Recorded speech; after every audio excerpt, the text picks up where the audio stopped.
Hey there, Sanko, everybody. Hope you guys are doing good. There's a very important topic that many people neglect when it comes to their finances, and that is it's not only about earning halal, it's also about spending halal, it's also about all forms of transactions and keeping them halal. Without any further ado, let's get this video started.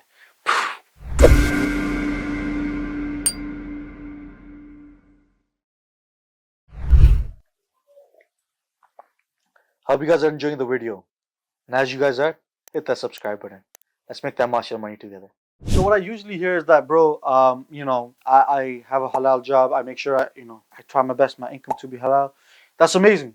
In the West, especially, that's amazing. You're doing it's probably what 90% of the Muslims aren't doing, right?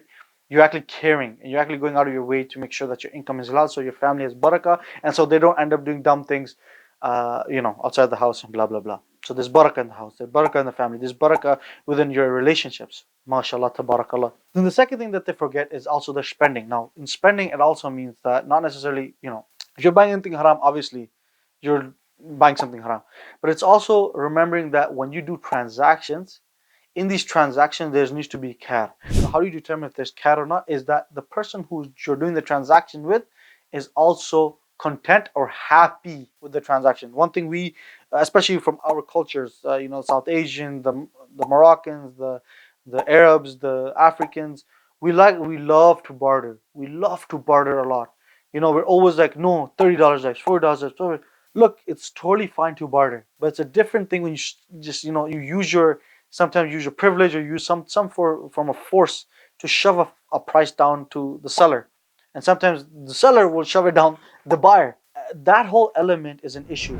The way that transactions need to happen are in a way that no matter how much you barter, at the ending, that handshake that you do with the seller, they need to be content with that. It's not like you take advantage. You see this person is slightly poor, and you can take advantage of the situation. You could give them like $5 above market, but that's not going to do anything for them. Whereas if you went somewhere else, you went into a store that's fancy schmancy, it's not flea market, you're like willing to pay $30 above the price that you give the person who had like a flea market shop, because that person, he still has his expenditures he needs to pay for, and he might not be content with selling it to you only at $5 above, and so then he in his heart might have some form of distaste towards you.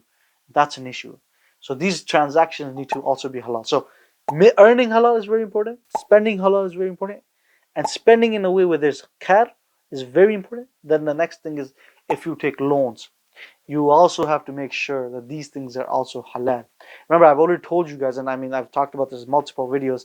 And if you're new to this channel, I talk about Islamic finance and halal learning and halal blah blah blah.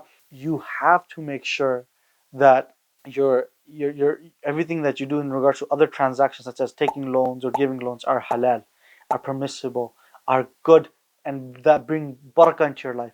I'll give you one example of this. Is that I know people, when they give to a friend, if the friend needs help, and they keep grinding down on him, like they make it like that person knows it's a favor upon them that you're doing. No, when you give someone, to help them, and you give it, and you be like, we have a date 2 months later, we'll find out. Okay, don't worry about it. Don't Until then, I won't bother you. I might send you a message after. If that man is of any honor, he will send you a message before that 2 months finishes anyways. But if he doesn't, then you can send the message. But in between that, I know people were like, where's the money? Where's the money? Where's the money? I need the money now. I need the money yesterday. So that whole element you have to understand. The second thing is, when you're taking loans, right? You need to take loans, or if you're asking for money, you have to do it with humility and respect, and you have to make sure that you pay back with honesty and dignity, right? So there's that element. So both ways it needs to work. And the other thing is, you have to make sure that you are not dealing anything with riba. I talk about mortgages, that our brothers and sisters are deeply indulged in mortgages, giving so much riba, and they're like not understanding how many times we've explained it's like waging war against Allah and the Prophet Sallallahu Alaihi Wasallam. So this, secondly, credit card riba on many people's transactions, because they have credit cards and they keep swipe, and they're living in this false economy, and this false economy, this false riba-based system has given us a make-up life, a make-up system, which truly has to be justified at some point. And as I've said this 100 times, markets and everything around you will always come back to equilibrium, because that is the nature of everything around us. For example, if the market has taken a debt of $3 trillion, but they do not make value of $3 trillion plus the interest, the market will be destroyed. It'll crash on its own. And so they have to make, and this is what we're living in the West right now, and we're feeling the repercussions of it, and we feel the repercussions of it every 10 years when the freaking market goes into a recession and there's a crash. We know this. It happens almost every single 8 to 9, 10 years. It happens. We know this, but we don't learn. We don't understand that we have to that Islamic finance and ethical finance is the solution to all this. Khair, that's a whole different discussion. Remember, your transactions also have to be permissible in the sense of giving and taking. You can't take riba-based loans and mortgages and stuff like that. I hope you guys like this video because this is just a reminder.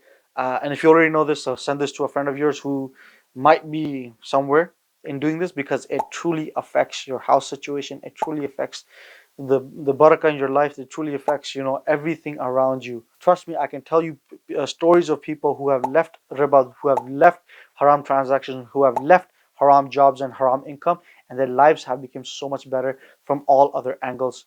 And subhanallah, if you have tawakkul in Allah and you stay away from these things, you will be dealt in a much better way, and you will have so much more blessings in your life, and you will be so much more happier after you leaving haram and having tawakkul in Allah.